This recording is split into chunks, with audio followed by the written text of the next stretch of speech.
안녕하세요, 저스티스입니다. 이번 시간에는 영락제 사후부터 명나라가 쇠망의 길로 접어드는 토목부의 변까지를 살펴보고자 합니다. 이전 영상에서 영락제는 찬탈자라는 오명이 있었기 때문에 혈연과 관료를 쉽게 믿을 수 없었고 어쩔 수 없이 환관을 등용했다고 말씀드린 바 있습니다. 그 결과 명왕조는 역대 중국 왕조 중에서 환관의 폐해를 가장 심하게 받은 왕조가 되는데요. 그 폐단의 시작점이 바로 영락제 사후에 벌어진 토목부의 변입니다. 영락제 사후 세국정책으로 남쪽과 충분한 교역을 할 수 없었던 몽골이 변경에 침략했을 때 환관의 말만 믿고 친정했던 영종은 토목부에서 우이라투부의 에센에게 포로로 잡히는 굴욕을 당하게 되면서 명나라는 점차 쇠퇴의 길로 접어들게 됩니다. 오늘 영상은 그 과정에 대한 이야기입니다.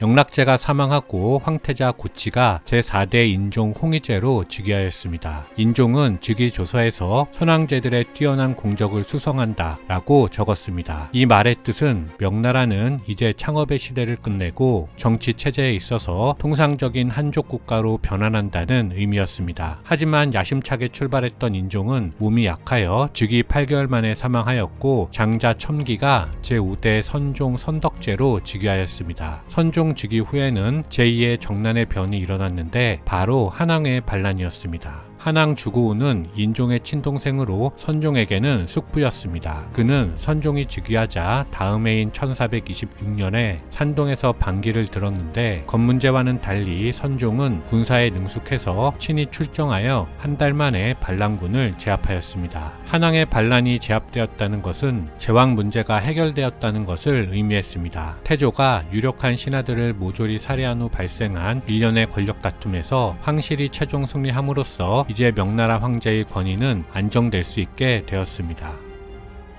창업의 시대에 태조 주원장은 재상제도를 폐지하면서 모든 일을 황제 혼자 처리하려는 태도를 보였습니다. 하지만 황제 혼자서 모든 국사를 처리하는 것은 사실상 불가능했습니다. 따라서 영락제 시기에 이미 비서실장에 해당하는 내각대학사가 설치되어 있었습니다. 다만 내각대학사를 고품의 관직으로 두지 않아 정치적 성장을 경계하고 억제했을 뿐이었지요. 내각대학사는 황제에게 올라온 문서의 내용을 정리하고 황제가 편하게 결제할 수 있도록 도와주는 역할을 했는데 이를 당시에는 표의라고 했습니다. 하지만 올라온 문서를 어떻게 정리할 것인가 하는 방향성을 결정하는 중요한 관직이 낮은 지위에 머무를 수는 없었습니다. 그 결과 선종시대에 이르면 자연스럽게 양사기, 양영, 양부 등이 대신인 상서 자리를 겸직하면서 내각대학사에 임명되기에 이르렀습니다. 게다가 선종이 죽은 후에는 양사기 등이 다음 황제인 영종을 보필하면서 사실상 육부의 상서를 넘어 재상의 역할을 수행하였습니다. 내각대학사에 취임한 자는 대부분이 문관 출신이었는데 태조가 문관보다 무관을 중용하였던 것을 비추어 볼 때 이제 명나라가 문을 숭상하고 무를 천히 여기는 전통적인 중국 왕조로 복귀하였다는 점을 통해서도 창업의 시대는 끝났음을 알 수 있다 하겠습니다.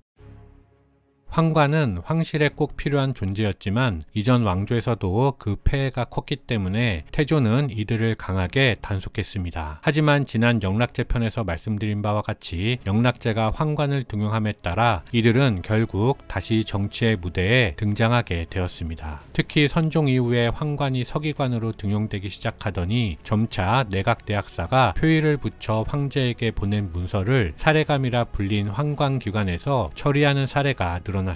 따라서 사례감에 근무하는 황관은 내각대학사의 의견을 평가하고 결정하는 상황이 발생하였습니다. 이렇게 되자 관료들 중에서 자신의 일을 편하게 처리하기 위해서 환관에게 접근하는 사람들이 생겨났고 그럴수록 환관은 더욱 정치에 관여하게 되었습니다. 정리해보면 창업의 시대가 지난 후에 수성의 시대가 되면 명나라는 내각대학사와 사례감이라는 두 축을 중심으로 정치가 전개되었다고 볼 수 있는데 그 중에서도 점차 내각대학사보다는 환관기관인 사례감이 더욱 중요한 요처가 되었다고 요약할 수 있겠습니다. 명나라가 역대 중국 왕조 중에서도 가장 환관의 피해가 컸던 이유는 이런 과정이 있었기 때문입니다. 아이러니한 것은 황관의 국정 개입은 황제 독재 체제가 가져올 수밖에 없는 필연적인 부순물이었다는 점입니다. 이런 아이러니는 선종이 죽고 태자 주기진이 제6대 영종 정통제로 즉위하자 결국 대참사를 불러오게 됩니다. 영종이 즉위한 후 초반에는 양사기 등 대신들이 잘 보필하며 정치적인 문제는 없었는데 그들이 사망하자 황태자 시절 영종의 스승이었던 환관 왕진이 등용되면서 문제가 터졌습니다. 영락제를 끝으로 창업의 시대가 가고 수성의 시대를 맞이하자 명나라는 더 이상 몽골 집단의 문제에 간섭을 하지 않았는데 그러자 몽골 각 부족 간 치열한 접전이 벌어졌습니다. 그 중에서 가장 먼저 두각을 나타낸 인물은 오이라트부의 에센이란 인물이었습니다. 에센은 부족한 물자를 채우기 위해서 엄청난 양의 교역을 요구하였지만 명나라는 계속해서 무역 규모를 제한하였습니다. 그 결과 1449년부터 오이라트부가 산서 대동 일대를 침략하기 시작했는데 이때 황관 왕진이 영종을 부추겨 전장으로 향하도록 했습니다. 하지만 명나라의 수십만 대군은 이만 몽골군에게 섬멸당하였고 황제가 토목부에서 포로로 잡히는 치욕을 당하였습니다. 이를 토목부의 변이라 하며 자세한 내용은 지난 토목부의 변편을 참고하여 주시기 바랍니다. 토목부의 패전 소식이 북경에 전해지자 북경은 대혼란에 빠졌습니다. 몽골 기병이 얼마나 강하고 잔인한지 역사적으로 여러 번 경험했기 때문에 극도의 공포감이 황실을 우왕좌왕하게 만들었습니다. 성격이 급한 대신들은 남경 천도를 주장하며 자신들의 재산을 남경으로 빼돌리기도 했습니다. 조정이 갈피를 못 잡자 백성들도 덩달아 전하를 피해 발버둥치며 도망쳤습니다. 황실의 법도에 따르면 황제에게 병고가 생길 경우 적장자가 즉위해야 했기 때문에 영종의 큰아들 주견심이 황위를 이어야 했습니다. 하지만 그는 너무 어렸기 때문에 현실적으로 명나라를 위기에서 구해낼 수 없었습니다. 이 혼란 중에 중심을 잡은 인물은 병부 자시랑 우겸이었습니다. 그는 송조가 남으로 수도를 옮긴 전철을 되풀이해서는 안 된다며 북경을 사수해야 한다고 주장했습니다. 우겸의 주장에 더불어 황실 최고 어른 손태후의 결정으로 결국 영종의 동생 주기옥이 제7대 대종 경태제로 즉위하였고 황태자로는 영종의 적장자인 주견심이 책봉되었습니다. 이것은 어디까지나 대종은 임시 황제일 뿐이고 이 혼란이 지나가면 황위는 다시 예전의 핏줄로 돌아갈 것이라는 의미였습니다. 어쨌든 이렇게 우여곡절 끝에 명나라의 황실은 명맥을 잇게 되었고 우겸은 남아있는 군대를 총동원하여 쳐들어오는 몽골군을 제압하고 북경성을 지켜냈습니다. 호기롭게 북경으로 진격한 오이라트군은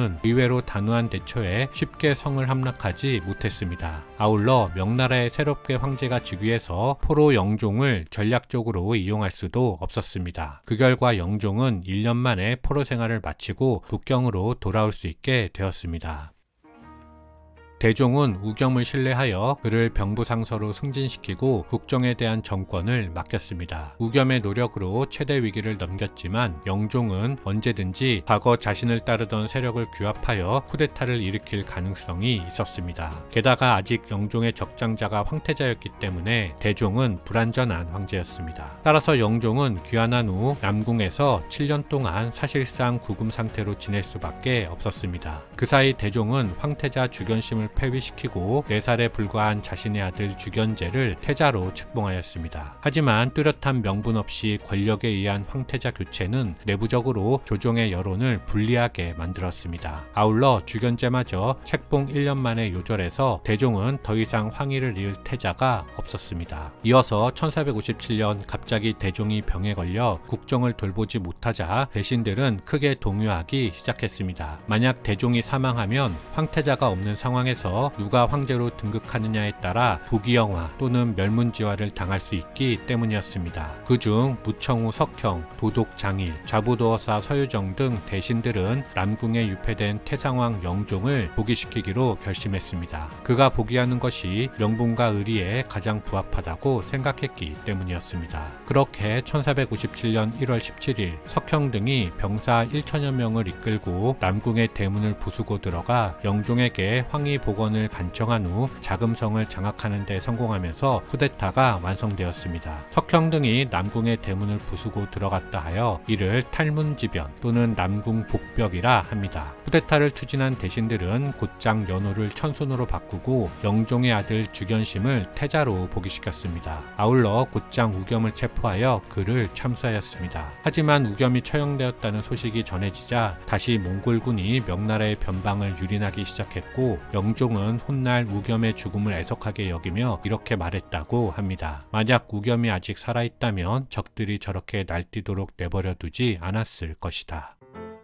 영종은 먼저 대종의 측근을 모조리 처형한 후에야 병석에 누워있는 대종을 어떻게 처리할지 고민했습니다. 대종은 이미 사경을 헤매고 있었기 때문에 굳이 그를 죽이면서 고륙상잔이라는 비난을 들을 이유가 없었습니다. 따라서 영종은 대종을 다시 성왕으로 강등시키고 서원에 구금하였습니다. 대종이 폐위되어 강등될 때까지는 어쨌든 며칠이 지났기 때문에 그 사이에는 명나라의 황제가 2명 존재하는 기이한 일이 있었던 것이었죠. 성왕은 구금되자마자 며칠 후 사망하였고 영종도 몇 년 후 곧 사망하였습니다. 이상 마치겠습니다. 감사합니다.